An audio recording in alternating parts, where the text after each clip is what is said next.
పవిత్ర పాస్కా పర్వదినములు. ఇది ప్రభువు విజయమును బడసిన శుభదినము. మనము ఆనందముతో ఉత్సవము చేసుకొందము. హల్లెలూయా హల్లెలూయా. పితా, పుత్ర, పవిత్రాత్మ నామములో మీకు శాంతి కలుగునుగాక. ఏప్రిల్ 4వ తేదీ 2024 సంవత్సరం. పాస్కా గురువారము. జీవకర్తను మీరు చంపియున్నారు, అయినను దేవుడు ఆయనను మృత్యువు నుండి సజీవునిగా లేవనెత్తెను. మొదటి పఠనము. అపోస్తలుల కార్యములు 3వ అధ్యాయము 11వ వచనము నుండి 26వ వచనము వరకు. పేతురు యోహానులను అతడు వంటిపెట్టుకొనియుండగా ప్రజలందరూ ఆశ్చర్యపడి సొలొమోను మంటపము వద్దకు పరుగెత్తి వచ్చిరి. పేతురు వారిని చూచి, ఇశ్రాయేలు ప్రజలారా, మీరేల దీనికి ఇంత ఆశ్చర్యపడుచున్నారు? మీరేల ఇట్లు రెప్పవేయక మా వైపు చూచుచున్నారు? మేము మా స్వశక్తి చేతగాని భక్తి చేతగాని ఈ మనుష్యుని నడిపించితిమని అనుకొనుచున్నారా? అబ్రహాము, ఈసాకు, యాకోబుల దేవుడు, అనగా మన పూర్వుల దేవుడు తన సేవకుడైన యేసును మహిమపరచి యున్నాడు.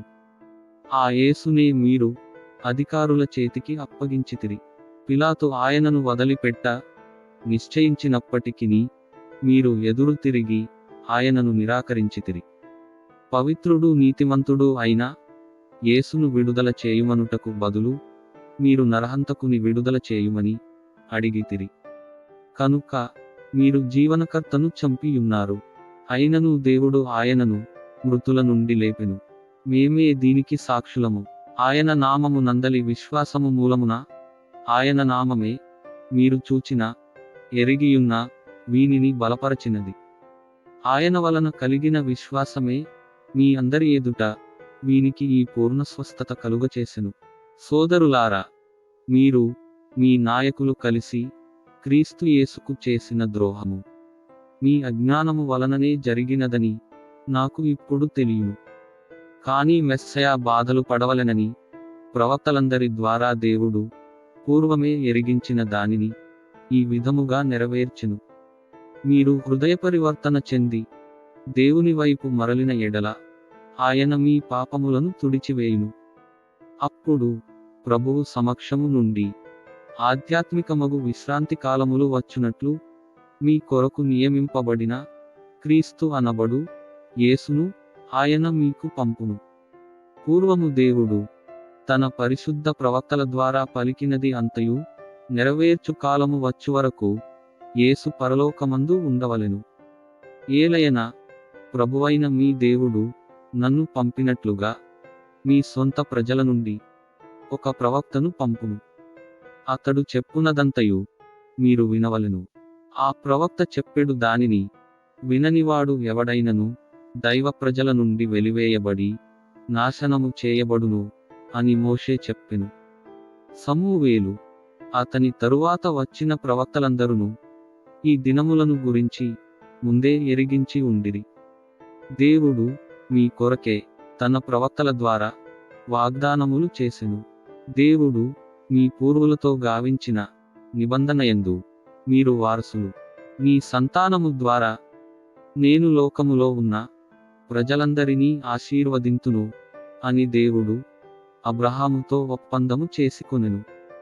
కనుక మీలో ప్రతివాడు తన దుష్టత్వము నుండి మరలునట్లు మిమ్ములను దీవించుటకు దేవుడు ఎన్నుకొనిన తన సేవకుడిని మొదట మీ యొద్దకు పంపియున్నాడు అని వారితో చెప్పెను. ఇది ప్రభువు వాక్కు. ప్రత్యుత్తర గీతము. కీర్తనల గ్రంథము 8వ అధ్యాయము 1, 4, 5 నుండి 6, 7 నుండి 8 వచనములు. అందరూ మా దేవుడవైన ప్రభూ, నీ మహత్యము భూమి యందంతటా కనబడుచున్నది. మా దేవుడైన ప్రభూ, నీ మాహాత్యము భూమి యందంతటా ఘనమైనది.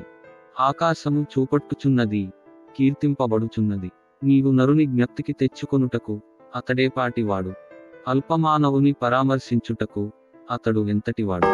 అందరూ మా దేవుడవైన ప్రభూ, నీ మహత్యము భూమి యందంతటా కనబడుచున్నది. అయినను నీవు నరుని నీ కంటెను కొంచెము తక్కువ వానిగా మాత్రమే చేసితివి.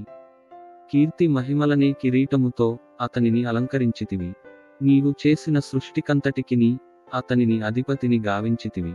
సమస్తమును అతని పాదముల క్రింద ఉంచితివి. అందరూ, మా దేవుడవైన ప్రభూ, నీ మహత్యము భూమి ఎందంతటా కనబడుచున్నది. గొర్రెలు, ఎద్దులు, వన్యమృగములు, ఆకాశములందలి పక్షులు, సముద్రమునందలి చేపలు, జలచరములు మొదలుకొని, మా దేవుడైన ప్రభూ, నీ మహత్యము భూమియందు అంతటా కనబడుచున్నది. అందరూ, మా దేవుడవైన ప్రభూ, నీ మహత్యము భూమి ఎందంతటా కనబడుచున్నది. క్రీస్తు కష్టములు అనుభవించుననియు, మూడవ రోజు మృత్యువు నుండి సజీవుడై లేచుననియు వ్రాయబడియున్నది.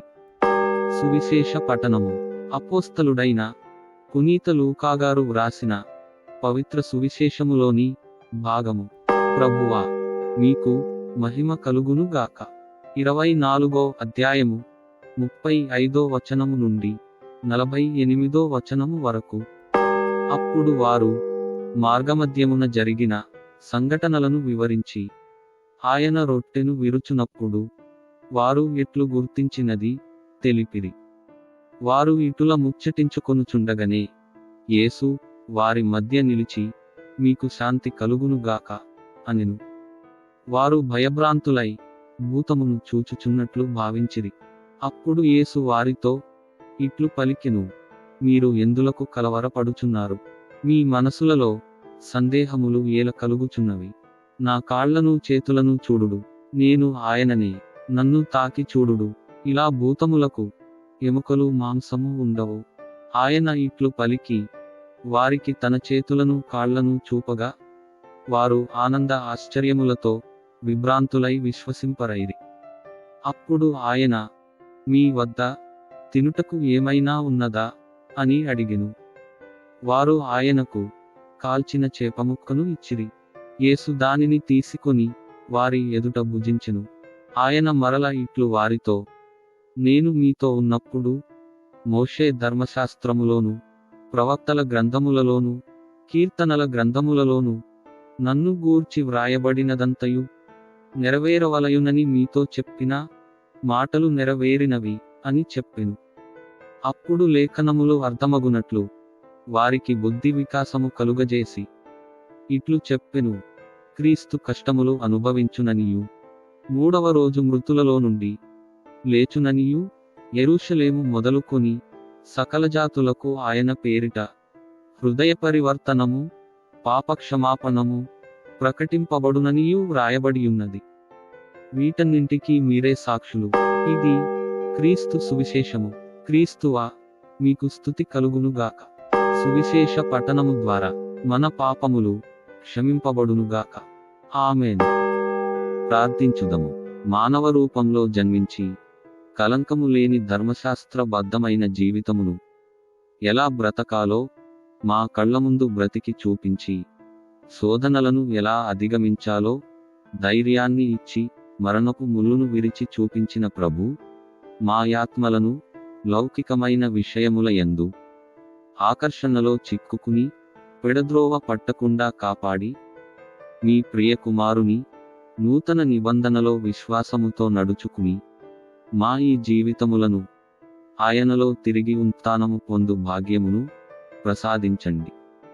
మా ప్రభువును, మీ కుమారుడునైన ఉత్థాన క్రీస్తు వారి పరిశుద్ధ నామములో అడిగి వేడుకొనుచున్నాము తండ్రి. ఆమేన్. ప్రియ సహోదరి సహోదరులారా, ఈ అనుదిన దివ్యగ్రంథ పఠనముల ద్వారా అభిషేకము పొంది మన నాథుడైన క్రీస్తులో జీవించు యోగ్యతను పునరుద్ధరించుకొనండి. వీడియో క్రింద సబ్స్క్రైబ్ బటన్ ఉంటుంది, నొక్కి సబ్స్క్రైబ్ చేయండి. కుదిరితే మీ ప్రియ మిత్రులకు షేర్ చేయండి. లైక్ చేయడం వల్ల ఇంకా ఎంతో మందికి ఈ వాక్యము పంపబడుతుంది. కాబట్టి తప్పకుండా లైక్ చేయండి. ఏవైనా సలహాలు సూచనలు ఇవ్వదలచిన వారు కామెంట్ చేసి సహకరించండి. ప్రభువైన క్రీస్తుని ప్రేమ మీకు, మీ బిడ్డలకు తోడైయుండునుగాక. పితా, పుత్ర, పవిత్రాత్మ నామమున. ఆమేన్.